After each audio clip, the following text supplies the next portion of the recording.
So, let me get this straight, Ambassador Zextal said, his tentacles twitching with barely contained amusement. You're telling me that this primitive species, barely out of their Stone Age, is the reason why the entire Galactic Council is in an uproar? Chief Scientist Krell nodded solemnly, his antennae drooping slightly. I know it sounds absurd, Ambassador, but I assure you. Absurd, Zixtal interrupted, letting out a series of clicks that passed for laughter in his species. It's beyond absurd. It's downright hilarious. What's next? Are you going to tell me they've mastered faster than light travel using nothing but twigs and berries? Krell sighed, his exoskeleton creaking as he shifted uncomfortably in his chair. If you'd just let me explain. Oh, please do. Zixtal gestured dramatically with 3 of his tentacles. I can't wait to hear how these, what did you call them? Humans. How these humans have managed to terrify the most advanced civilizations in the known universe without even realizing we exist. The chief scientist took a deep breath, reminding himself that patience was a virtue, even when dealing with insufferably sarcastic ambassadors. Very well. It all started when we sent a routine observation team to the 3rd planet of the Sol system. Doctor. Limtha stared at the holographic display, her compound eyes widening in disbelief. This can't be right, she muttered, frantically tapping at the control panel. What's the matter, Doc? Captain Verne asked, his mandibles clicking with concern. Don't tell me the humans have invented warp drive while we weren't looking. He chuckled at his own joke. But his laughter died quickly when he saw the expression on Limtha's face. It's their information network, she said, her voice barely above a whisper. It's alive. Verne blinked all 4 of his eyes in rapid succession. I'm sorry, what? Limtha gestured frantically at the display. Look at this. Their entire planet is connected by a vast web of data. It's constantly growing, evolving, spreading ideas faster than a Zorgaxian stomach flu. At an all-you-can-eat buffet, Verne offered helpfully. The scientist shot him a withering glare. This is serious, Captain. I've never seen anything like it. The sheer volume of information being exchanged, it's staggering. So they have a fancy computer network, Verne shrugged. Big deal. We've had those for millennia. You don't understand, Limtha insisted. It's not just the technology, it's the content. Look at this. She pulled up a series of images and text on the screen. They call it social media.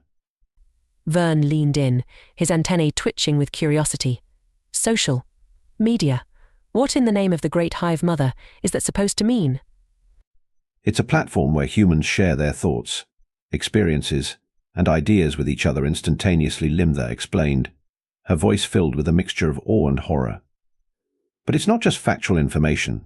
There's so much more. The captain squinted at the display. Is that a picture of a small furry creature sitting in a container made of processed plant fiber? Limtha nodded gravely. They call it a meme. It's a form of cultural transmission that spreads rapidly through their network. And there are millions of them. Billions even. But, why? Verne asked, utterly baffled. That's just it, the scientist said. There is no why. At least not one that we can comprehend. It's pure chaos. Pure creativity, and it's absolutely fascinating. The captain shook his head. I still don't see the problem. So they waste their time sharing pictures of fuzzy animals. How is that a threat to galactic security? Limtha's expression darkened. Because, Captain, this network isn't just transmitting cute pictures. It's transmitting ideas. Complex, abstract concepts that evolve and mutate at an alarming rate. And our minds, they're not equipped to handle it. Verne's mandibles clicked nervously. What do you mean, not equipped? I mean, Limtha said slowly, that exposure to this network can have unexpected effects on non-human minds. We've already lost 2 members of our research team. The captain's eyes widened in alarm. Lost? Are they dead? Limtha shook her head. No, worse, they're making TikTok videos. Zixtal stared at Krell, his tentacles drooping in disbelief. You can't be serious. The chief scientist nodded gravely. I'm afraid I am, Ambassador. The situation only deteriorated from there. The ambassador shook his head, all traces of sarcasm gone from his voice.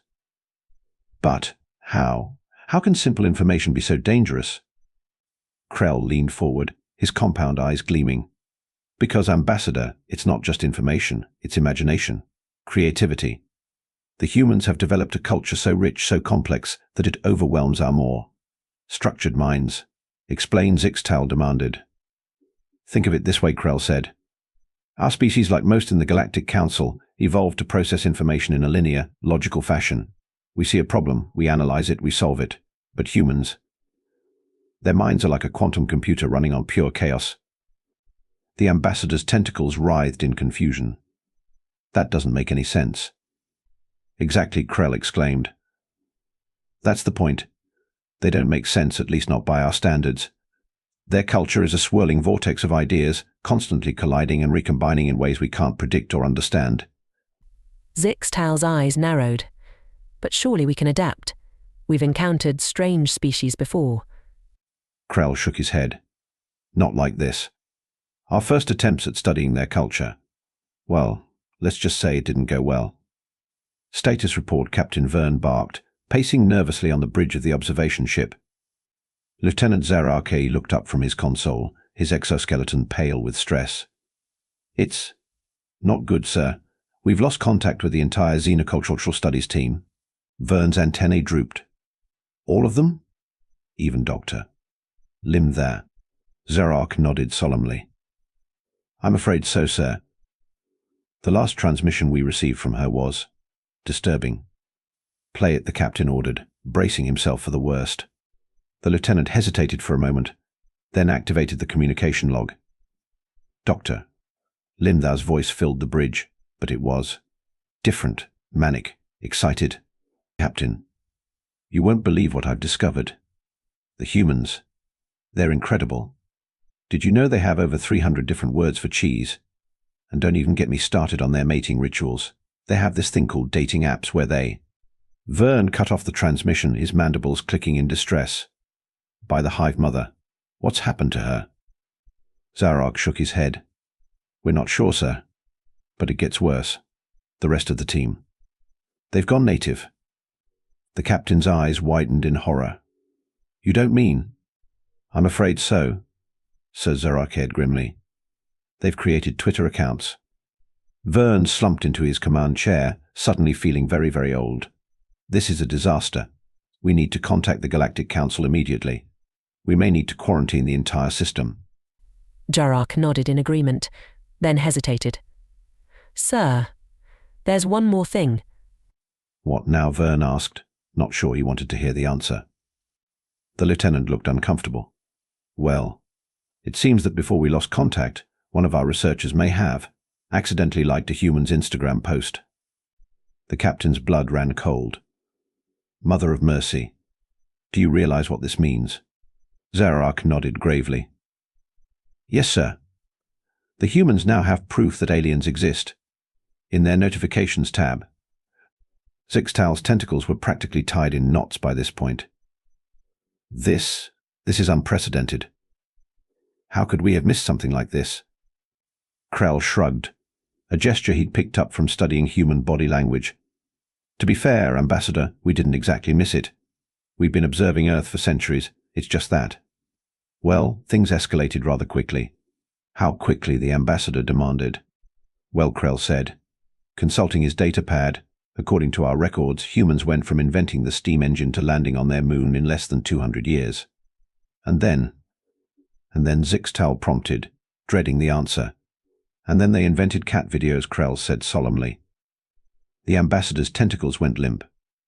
Sweet, merciful nebulas. We're doomed, aren't we? Krell held up a placating hand.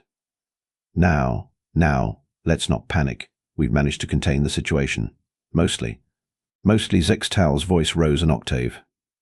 What do you mean, mostly? The chief scientist looked sheepish. Well, there may have been a small leak. Grand Councillor Syrax of the Galactic Alliance stared at the view screen in utter bewilderment. What am I looking at?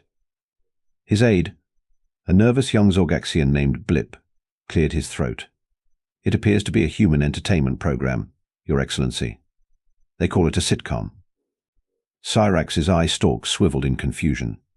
And why, pray tell, Are we watching this sitcom instead of discussing the containment of the human threat? Blip fidgeted uncomfortably. Well, you see, Your Excellency, it seems that some of our operatives may have become enamored with human culture, and they may have shared some of it with their friends and family. The Grand Councillor's scales paled. How bad is it? Well, Blip hesitated, then pressed a button on his console. Suddenly, the council chamber was filled with the sounds of laughter and applause. On the view screen, a group of humans sat around a couch, engaging in what appeared to be witty banter. Cyrax watched in horror as his fellow council members leaned forward, their eyes glued to the screen. Is that what they call sarcasm? Ambassador Zixtal asked, his tentacles waving in excitement. I believe so, Krell replied, his antennae twitching with barely contained glee. Fascinating, isn't it? Cyrax slumped in his chair, realizing with growing dread that he was losing control of the situation. This is a disaster, he muttered. Oh, come now, Zixtal said, not taking his eyes off the screen. It's not that bad. In fact, I'd say it's pretty. What's the human phrase? Ah, yes, awesome. The Grand Councillor buried his face in his hands. We're supposed to be containing the human threat, not binge-watching their entertainment. But his protests fell on deaf ears. The entire council was now engrossed in the sitcom, laughing at jokes they barely understood and marveling at the humans' ability to turn the mundane into the hilarious. Cyrax looked around the room, realizing with growing horror that the infection had already spread far beyond their ability to contain it. Across the galaxy, aliens of all species were discovering the joys of human culture, from their music to their literature their endless, baffling memes.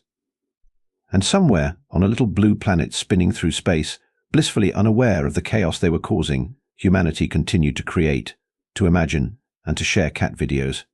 The universe would never be the same. And that, Krell concluded, is why we're here today.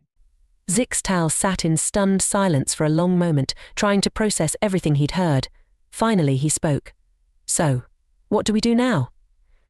Krell sighed. That, Ambassador, is the question we've been grappling with for years. We can't simply ignore the humans. They're too powerful, too unpredictable. But we can't make contact either, not without risking total cultural contamination. Can't we just, I don't know, build a big space wall or something? Zixtal suggested half-heartedly. The chief scientist chuckled. If only it were that simple. No, I'm afraid we're dealing with something far more insidious than physical threats. We're dealing with ideas. But surely, the ambassador pressed, there must be some way to protect ourselves. Some kind of mental firewall. Krell shook his head. We've tried. But the human capacity for creativity, it's like nothing we've ever encountered. They can take the most mundane object or concept and turn it into a cultural phenomenon overnight. Did you know they once made a meme out of a pickle? A pickle. Zixtal's tentacles curled in confusion. What's a pickle, exactly? Krell exclaimed. That's the problem. We don't understand half of what they're doing, but it's spreading like wildfire across the galaxy.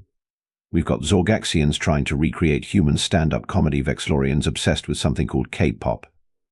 And don't even get me started on what happened when the Grix discovered human conspiracy theories. The ambassador shuddered. I'm almost afraid to ask. Let's just say, Krell said grimly, that there's now a disturbingly large number of aliens who believe their home planets are flat. Zixtal's eyes widened in horror. But that's impossible. We've been a spacefaring civilization for millennia. We've seen our planets from orbit. Krell nodded. Yes, well, apparently that's all part of the cover-up. Like I said, human ideas are dangerous precisely because they don't always make sense. They appeal to something primal in our psyches.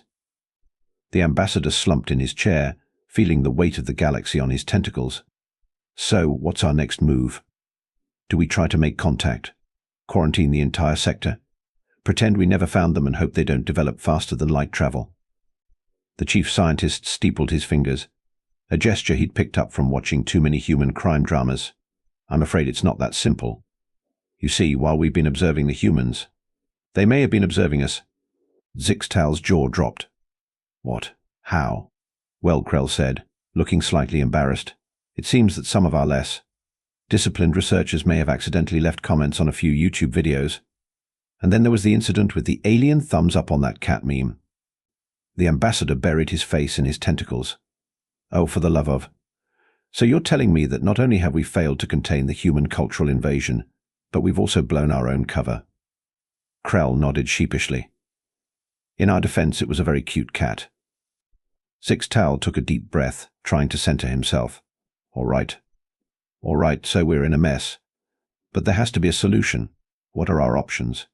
The chief scientist pulled out a data pad. Well, I've prepared a few potential scenarios. Option 1, we reveal ourselves to humanity and hope for the best. Pro, we might gain access to their creativity and innovation. Con, they might conquer the galaxy with nothing but dad jokes and viral dance challenges. Next, Six-Tal said flatly. Option 2, we attempt to quarantine Earth and purge all human cultural influence from our societies. Pro, we maintain our way of life. Con, we risk a galaxy-wide revolt when we try to take away everyone's Netflix accounts. The ambassador winced. I'm not sure the Galactic Council would survive that kind of uprising. What else? Krell hesitated. Well, there is one more option. It's a bit unconventional. Six-Tal leaned forward, his tentacles twitching with curiosity. At this point, I'm willing to consider anything. What is it? The chief scientist took a deep breath. We join them. Join them, the ambassador echoed, confusion evident in his voice. Yes, Krell nodded. Instead of trying to fight the spread of human culture, we embrace it. We study it, we adapt to it, and we use it to our advantage. Six-Tal's eyes narrowed. And how? Exactly do you propose we do that? Krell's antennae wiggled with excitement. We create our own content. There was a long, awkward silence in the room.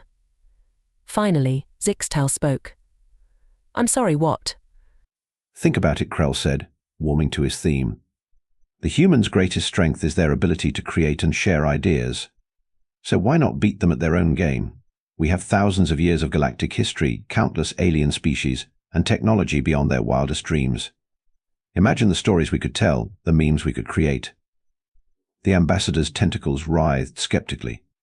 So your solution to the human problem is to start a YouTube channel? Krell shrugged. Well, when you put it like that, it sounds a bit silly. But consider the alternatives. We can't fight them.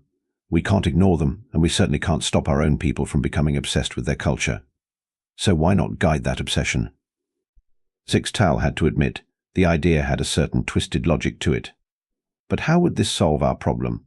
It's simple, Krell explained. By creating our own content based on human formats, we can slowly introduce the galaxy to the idea of alien life. We can shape the narrative, control the flow of information. And when the time comes for official first contact, the humans will already be primed to accept us. The ambassador's eyes widened as he began to see the possibilities. And our own people will be inoculated against the more extreme aspects of human culture, Krell finished. By exposing them to a controlled dose, so to speak, we can build up their mental defenses. Six-Tal sat back, his mind reeling. It was crazy, absolutely insane. And yet, it just might work, he murmured. Krell beamed. I'm glad you agree. In fact, I've already taken the liberty of setting up a few trial runs. Would you like to see? Before the ambassador could respond, the chief scientist activated a holographic display. Six-Tal watched in fascination as a series of images and videos flickered before his eyes. There was a cooking show hosted by a Zorgaxian chef, demonstrating how to prepare traditional alien dishes using Earth ingredients. Today we'll be making grapples stew with a delightful human vegetable called broccoli. A fashion vlog run by a group of Vexlorians, comparing the latest galactic trends with human styles. Honestly, I don't understand the human obsession with pants. Why restrict your lower appendages? A true crime podcast detailing famous mysteries from across the galaxy, narrated by a gravelly-voiced Grix. The disappearance of the entire Zeta Reticuli system remains unsolved to this day. And, perhaps most disturbingly, a TikTok account featuring various alien species attempting human dance challenges. The sight of a Kraxon, with its 12 limbs and gelatinous body, attempting to do the Macarena would haunt Six-Tal's dreams for cycles to come. As the display flickered off, the ambassador sat in stunned silence. Finally he spoke. This is... Brilliant, Krell suggested hopefully. Sane, Six-Tal finished. Completely, utterly insane, he paused, then added, and it might just be crazy enough to work. The chief scientist's antennae perked up. So you'll support the initiative? Zixtal sighed heavily. I don't think we have much choice. It's either this or wait for the humans to discover faster-than-light travel and show up on our doorstep demanding to speak to our manager. Krell winced. Yes, well, about that. There's something else you should know. The ambassador's tentacles drooped. Oh, what now? Well, Krell said, looking distinctly uncomfortable. It seems that one of our researchers may have accidentally left a copy of faster-than-light travel for dummies in a human library during a covert observation mission. Zixtal stared at the scientist in horror. Please tell me you're joking. Krell shook his head. I'm afraid not. The good news is it was checked out by someone named Elon Musk, so it's probably fine. The ambassador buried his face in his tentacles once again. We're doomed, he muttered. Now, Krell said, patting him awkwardly on the shoulder. Look on the bright side. At least when the humans show up, we'll be ready with a catchy welcome video and a viral dance challenge. Zixtal looked up, a manic gleam in his eye. You know what? Fine. If we're going to do this, let's do it right. Get me a camera crew, a social media team, and someone who can explain what the heck a TikTok is. If we're going to introduce the galaxy to humanity, we might as well make it entertaining. And so, as the fate of galactic civilization hung in the balance, the greatest minds of 1,000 worlds turned their attention to a new, terrifying challenge, creating content that could compete with cat videos and dance challenges. Somewhere in the vast expanse of space, the cosmic algorithm stirred, sensing the birth of a new trend. And on a little blue planet, blissfully unaware of the chaos they had unleashed, humanity scrolled on, one meme at a time. The universe would never be the same. But at least it would have a killer soundtrack and some great reaction gifs.